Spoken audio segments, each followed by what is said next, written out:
최고의 날은 아직 오지 않았다. 최고의 날은 아직 오지 않았다라는 제목으로 하나님 말씀 전하겠습니다. 인생에 고난이 있습니다. 하나님께서는 고통당하는 우리를 잊지 않으십니다. 고난당하는 자 외면하지 않으십니다. 그 눈물을 보십니다. 그 기도를 들으십니다. 더욱 멋진 일을 이루어가기 위한 과정입니다. 인간은 어떻습니까? 벌써 이제 2017년도 이제 음력으로 1월 1일이죠. 여러분 지난 1월 2일 날 양력 1월 2일 날 결심했던 거 많이 있으시죠? 어떻습니까? 중간에 또 내려오신 분도 있을 수 있고 작심삼일된 분도 있을 수 있고 아니면 계속 하신 분도 있을 수 있고 인간은 늘 마무리가 약합니다. 맨날 작심삼일해요. 하나님은 성취하시는 분입니다.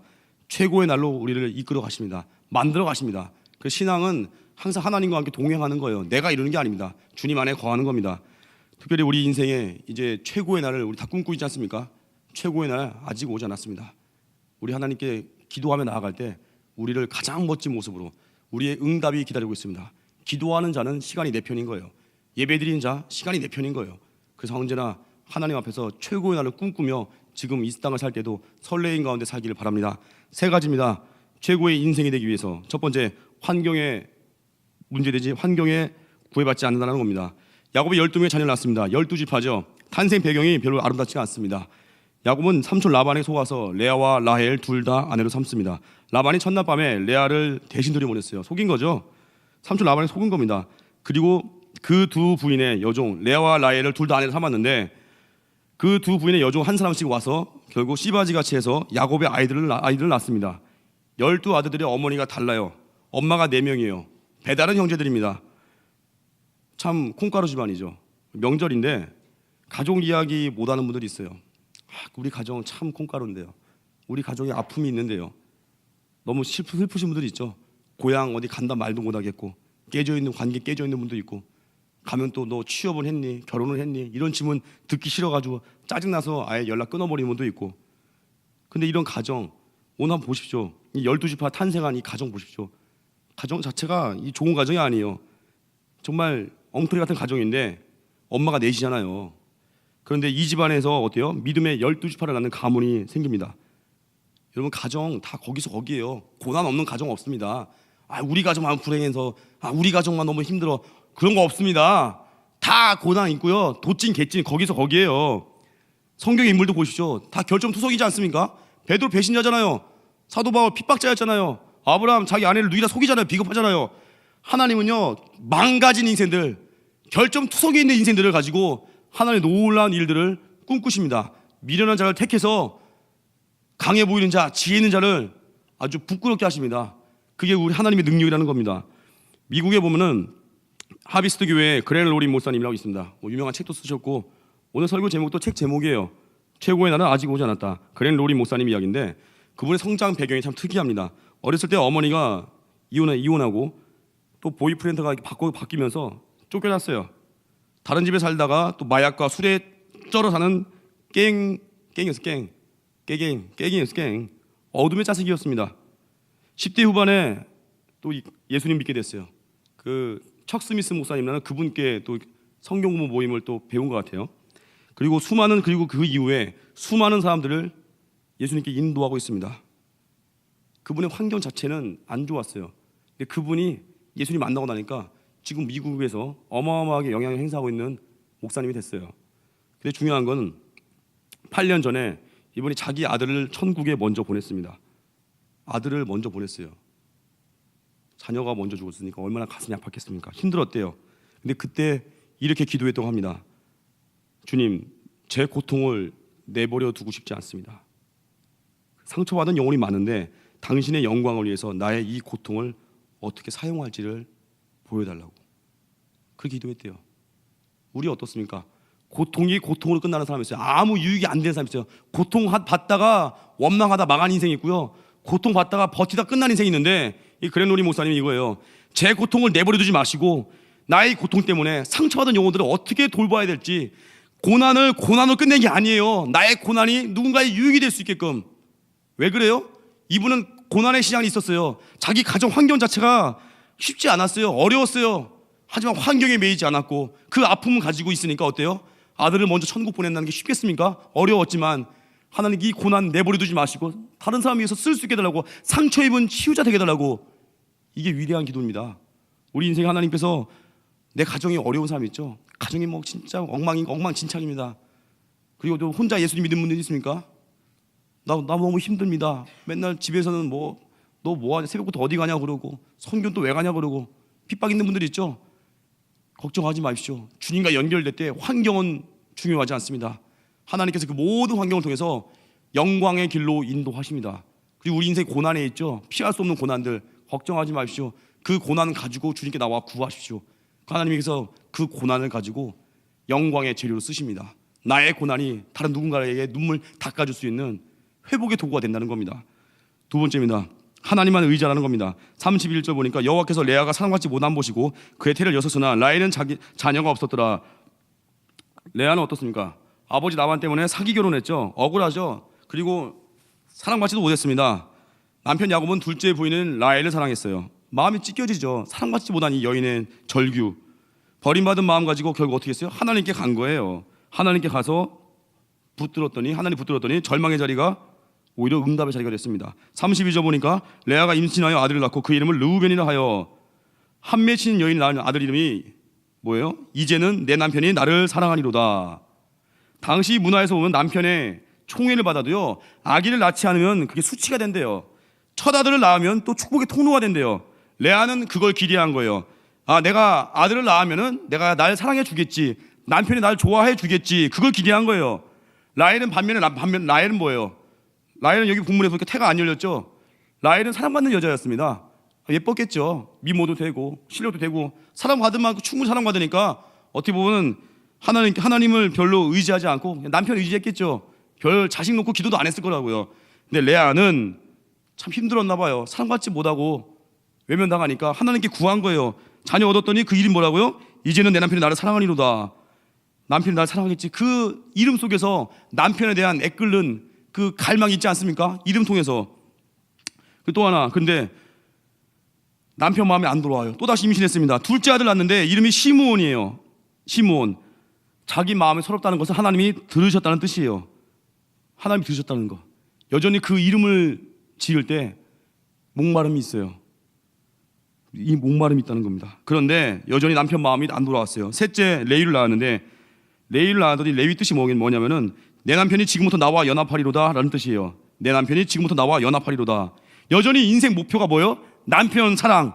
인생 목표가 남편 사랑. 여기 우리 인생 목표가 있죠, 여러분들 각자 다. 근데 그게 우리 집착이 될 수 있습니다.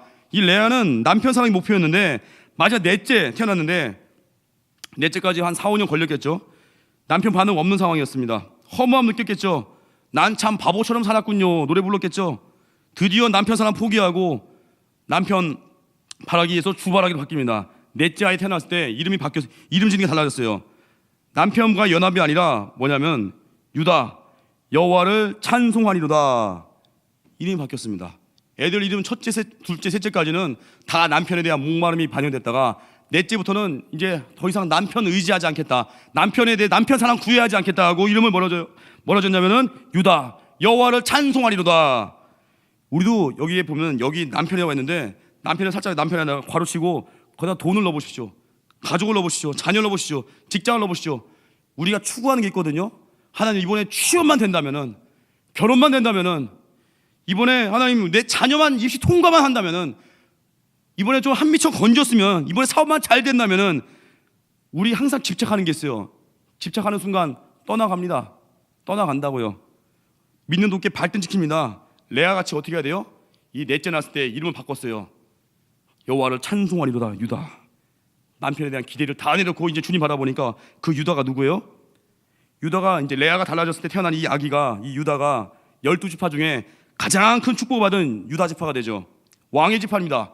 다윗이 이 지파에서 태어나고요. 예수 그리스도께서 이곳에서 태어납니다. 이 지파에서부터 이제 계보가 이어지는 거예요. 유다 지파 탄생은요, 모든 집착이 사라지고 주님만 바라볼 때 얻은 축복입니다. 여러분들 중에 믿었던 사람이 배신한 사람이 있습니까? 내가 그렇게 집착했다가 추구했는데 안 되신 분들이 있습니까? 이제 기회예요. 사람의 위로와 보상 구하지 마시고 그 문제 가지고 하나님께 가십시오. 여기 계신 모든 분들이 유다 지파 되는 겁니다. 선봉에 서는 겁니다. 하나님만 구하십시오. 세 번째로 우리가 할 일 뭐겠습니까? 은혜만 붙드는 거예요. 레아같이. 레아는 은혜 붙들었죠. 집착이 없습니다. 십자가를 만나는 자가 그 은혜를 깊이 체험합니다. 여러분, 최고의 동기부여가 뭐겠습니까? 우리 인생에 올 한 해도 많은 계획이 있죠. 최고의 동기부여 뭐겠습니까? 나의 계획이요? 뭐 아침마다 뭐 플랜 정확히 시간별로 플랜 짜고 움직인다고 된다? 안 돼요, 안 돼요. 최고의 동기부여는요, 감동이에요, 감동. 은혜에 대한 감격, 십자가에 대한 감동, 나 같은 죄인에게 살리시고 구원해 주시고 나에게 사명 주신 그분에 대한, 예수님에 대한 감격이 있으면요 그냥 뛰는 겁니다. 용서받은 자, 구원받은 자는요 그 감동 때문에 뛰는 겁니다. 얼마 전에 말씀드렸던 강용호 박사님 이야기인데, 강용호 박사님이 실명을 선고받았죠. 중학교 때 축구공 너무 세게 맞아가지고. 당시 실명 선고를 내린 주치의 구본술 박사님이 있습니다. 근데 그분이 어떤 한 분을, 이제 강영호 박사님이 너무 절망에 빠져 있으니까 희망을 주려고 한 분을 소개시켜준 거예요. 비슷한 사람을. 일본에 있는 이와하시 다케오라는 사람을 이야기해 줬는데, 그분이 누구냐면 이와하시 다케오, 일본 시각장애인들의 희망의 등불이래요. 일본 최고 명문대 중에 하나인 와세다 대학 재학 중에 실명을 했어요. 그때 나이가 20살인데 절망에 빠진 그분을 구해낸 것이 바로 믿음과, 한마디로 신앙과 아내였다는 겁니다. 힘든 시간을 보냈대요. 그 일본에 있는 와세다 대학 명문대에서 20살에 실명했으니까. 그런데 그 아내분이 얘기합니다. 힘든 시간을 보내는 그분에게 한 번은 아내가 찾아서 말한대요. 당신 곁에 하나님과 내가 있는데 왜 절망합니까? 당신 곁에 하나님과 내가 있는데 왜 절망합니까? 내가 당신을 위대한 사람으로 만들겠습니다. 그리고 나서 참 그분이, 그 아내분이 믿음이 좋은 것 같아요. 그 남편분, 그 눈먼 20살 청년, 그 이와시 다케오라는 사람을 데리고 영국의 에든버러 대학으로 떠나버렸어요. 돈이 넉넉하지 않았다고 합니다. 가난한 유학생활이었다고 합니다. 근데 어느 날 아침 식사 시간이 되었다고 하는데, 그 이와시 다케오 이 부부에게, 같이 두 명이잖아요. 근데 남아있는 식량이 오직 한 사람 식량, 딱 한 명 배 채울 식량밖에 없더라는 거예요. 궁핍한 상황이죠. 근데 아내가 참 여기서 감동을 줬어요. 어떻게 했냐면은, 이제 남편은 눈이 안 보이고, 아내가 만약에 여기서 어떤 선택을 하느냐에 따라서 상황이 달라지는 건데, 아내가 그 음식을 눈먼 남편에게 다 줬대요. 주고 빈 접시에 자기 혼자 포크질을 하고 있어요. 음식 없는데 혼자 포크질하고 있어요. 남편이 어차피 앞을 못 보니까 자기는 혼자 먹는 것처럼 신용을 한 거예요. 혼자 포크질 막. 남편이 이상하다 싶어가지고 그 아내가 자리 비운 사이에 부인 접시를 만졌는데 빈 접시였던 거예요.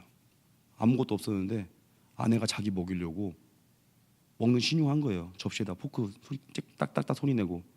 그때 마음이 뭉클해지면서 결심했다는 겁니다. 이와시 다케오가, 내가 열심히 공부해서 꼭 위대한 지도자가 되어서 우리 아내를 행복하게 해주겠노라. 십자가 만난 거죠. 거의 그 한 끼밖에 없었던 거, 그거를 안 못 보는 남편에게 다 주고 혼자, 악처 만났으면 자기가 다 먹었겠죠. 음식 없어 일 뻥쳤겠는데, 이분은 정말 믿음의 아내였어요. 남편에게 음식 다 주고 혼자 포크질. 그거를 안 이 이와시 다케오가 결심하고 나서 일본 돌아온 다음에 맹인 선교에 힘쓰고요, 맹인 교육자가 되고요, 일본 시각장애인들을 재활하는 데 힘쓰고요, 미국과 일본의 우호 증진에 앞장선다는 겁니다. 이게 모든 게 왜 가능했어요? 그 믿음과 아내의 그 십자가 사랑이었어요. 나는 굶어도 되니까 당신 다 드세요.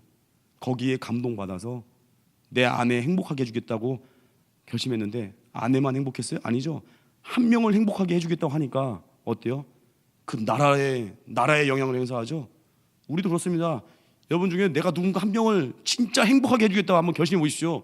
한 명으로 안 끝나요. 그 한 명 안에 우주가 있다고요. 간사님도 계십니까? 팀 안에 정말 낙심하고 어렵고 힘들어하는 영혼들 한 명 있을 수 있죠. 많잖아요. 무슨 한 명이에요. 그 중에 내가 한 명만이라도 내가 생명 다해서 건지려고 애쓰잖아요. 한 명으로 안 끝납니다. 나의 영향력이 훨씬 커져요. 그게 능력입니다. 특별히 우리 사람 바꾸는 건 정죄가 아니죠. 은혜입니다. 용서입니다. 십자가 사랑이라고요. 베드로가 왜 그렇게 사도행전에서 그렇게 놀라운 능력을 행합니까? 요한복음 21장에 용서받은 체험. 내가 나 사랑하니? 네가 나 사랑하니? 내 양 먹이라. 배신자였는데 주님이 자기에 대해서 아픈 과거 묻지 않으시고 용서할 때 베드로가 얼마나 감격했습니까? 그 은혜 못 잊어가지고 충성한 거예요.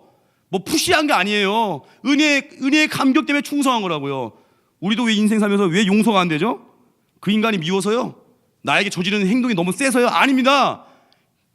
내가 예수님과 십자가를 통과하지 못하니까, 내가 지금 또 지독한 죄인인 거 모르니까 용서 못하는 거예요. 맨날 내가 저 인간만큼 용서 못해. 그게 교만입니다. 십자가 만나야 돼요. 예수님 못 만난 거야 아직 제대로. 예수님 십자가 통과하면요, 왜 우리가 누굴 용서 못하겠어요? 용서가 돼요. 그리고 예수 십자가를 체험하잖아요. 어찌 우리가 인생을 대충 살 수 있습니까? 어찌 우리가 시간을 낭비할 수 있어요? 십자가 체험한 자는요, 그냥 죽도록 충성이에요. 대만인 가겠습니다. 고성 가겠습니다. 내게 그냥 허락만 해주신다면 다 가겠습니다. 왜요? 빚진 자니까. 우린 덤으로 사는 인생입니다. 화장품 가게 가도요, 좋은 화장품은 그냥 이렇게 공손히 주지만 샘플은 막 던져줘요. 그냥 가져가라고, 더 가져가지라고. 우리 덤으로 사는 인생이에요. 막그릇입니다. 주님이 쓰시겠다 할 때 예썰, 너 이번에 선교하자, 예썰, 충성하는 거 우리 할 일입니다. 왜요? 우리 구원받은 백성이니까. 주님이 십자가 피 흘리시면서 대가 치르셔서 우리를 건지셨으니까 우리가 할 일은 그냥 지삭 충성입니다. 그래서 우리 인생의 사도 바울의 고백이 우리 고백되기 바랍니다. 고린도서 15장 10절, 그러나 내가 나된 것은 하나님의 은혜로 된 것이니 내게 주신 그의 은혜가 헛되지 아니하며 내가 모든 사도보다 더 많은 이 수고하였으나 내가 한 것이 아니요 오직 나와 함께 하신 하나님의 은혜로다. 은혜가 우리의 최고의 동기부여입니다. 은혜가 사람을 살립니다. 십자가 통과하십시오. 주님께 붙어 있으십시오. 사랑은 되는 겁니다. 용서도 되는 겁니다. 일도 되는 거예요. 왜요? 주님께 붙어 있으니까, 십자가를 통과했으니까. 결론입니다. 우리 인생에 환경 문제되지 않습니다. 기도하는 한 명 있으면 그 가정, 그 직장, 그 공동체 살아납니다. 여기 계신 모든 분들이 기도의 용장이 되십시오. 또 하나, 집착이 사라져야 됩니다. 레아가 마지막 넷째부터 집착이 사라졌죠. 여호와를 찬송하는 유다라는 이름 줬잖아요. 그가 유다 지파가 되고 최고의 지파. 우리 인생도 집착을 내려놓으시죠. 뭘 추구하십니까? 내려놓으시고 하나님 한 분 추구하면 나머지 그냥 끌려오는 겁니다. 다른 거 스펙, 돈, 명예 이런 거 추구하지 마시고 하나님 나라와 의를 추구하십시오. 나머지 모든 건 다 부어 주실 겁니다. 세 번째로 은혜 붙으십시오. 내 스펙 조건 아니에요. 내 힘 아니에요. 내 결심 아니에요. 하나님의 은혜만 붙들면요, 하나님 우리에게 힘 주십니다. 감동을 주십니다. 힘쓰고 애쓰지 않아도 일이 되고 있다고요. 그리고 나는 다른 사람들에게 복음을 증거하는 삶, 예배드리는 삶, 구제하고 섬기는 삶, 그 인생에게 하나님께서 폭포수 같은 은혜를 부어 주실 것입니다. 오늘 이 밤에 그런 은혜를 구하는 밤이 되기를 주님의 이름으로 축원합니다. 다 같이 자리에 일어나서 은혜 아니면 찬양하겠습니다.